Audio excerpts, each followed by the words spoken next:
আমি যখন ওই যে ইয়ার আম্মার কেক আনতাম ঠিক এই ফুলটার মধ্যে দাঁড়াই থাকতাম, আর ওই ইয়া দিয়ে গুইরা ওই বাড়ির থেকে অনেকখানি গুইরা প্রায় একা না শ্বশুর শাশুড়ি, হ্যাঁ সবাই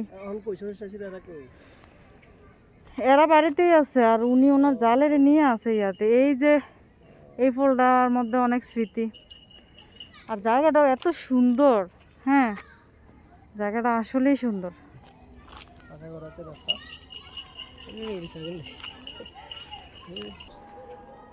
বাড়িটা ভাল লাগে না, তবে গাছের জন্য স্পষ্ট বোঝা যায় না।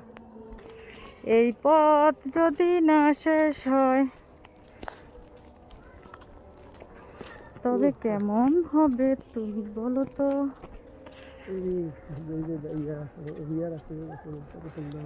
হ্যাঁ চরের আলাদা সবুজ আলাদা, আসলে পৃথিবীতে সৃষ্টি করছে মানব কল্যাণের জন্য।